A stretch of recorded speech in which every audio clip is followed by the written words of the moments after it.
ಮೋದಿ ಸಾಹೇಬರು ಯಾವುದೇ ವಿದೇಶಕ್ಕೆ ಹೋಗಲಿ ಮತ್ತು ಬುದ್ಧಕ ಭೂಮಿ ಸೆ ಆಯಮು ಅಂತ ಹೇಳ್ತಾರೆ. ಆದರೆ ಬುದ್ಧರ ದೇವಸ್ಥಾನವನ್ನು ಬುದ್ಧಿಸ್ಟ್ಗಳು ಕೈ ಕೊಡುವಂಥ ವ್ಯವಧಾನ ಆಗಲಿಲ್ಲ. ಆ ನಿಟ್ಟಿನಲ್ಲಿ ತಾವು ಪತ್ರಕರ್ತರು ಸ್ವಲ್ಪ ಒಳ್ಳೆ ಮನಸ್ಸು ಮಾಡಿ ಈ ಸುದ್ದಿಯನ್ನು ಸ್ವಲ್ಪ ಕರ್ನಾಟಕದ ಜನತೆಗೆ ಆಮೇಲೆ ಈ ರಾಜಕಾರಣಿಗಳ ಗಮನಕ್ಕೆ ತರೋದಕ್ಕೆ ನೀವೇ ನಮಗೆ ಮಧ್ಯವರ್ತಿ ಮೀಡಿಯಾ ಸೇತುವೆ.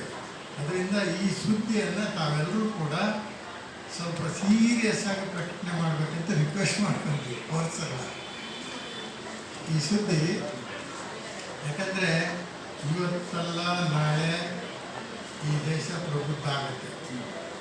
ಇವತ್ತಲ್ಲ, ಒಂದು 100-200 ವರ್ಷಗಳಾದ್ಮೇಲೆ ಕೂಡ ಇದು ಪ್ರಬುದ್ಧ ಭಾರತ ಹಾಗೇ ಆಗ್ತದೆ.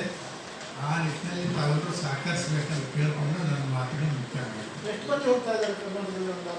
ಎಸ್ಟಿಮೇಷನ್ ಟೋಟಲ್ ಮಾಡಿಲ್ಲ, ಬಟ್ ಎಲ್ಲ ಜಿಲ್ಲೆಗಳಿಂದ ಅವರವರೇ ಟಿಕೆಟ್ ಮಾಡ್ಕೊತಾ ಇದ್ದಾರೆ.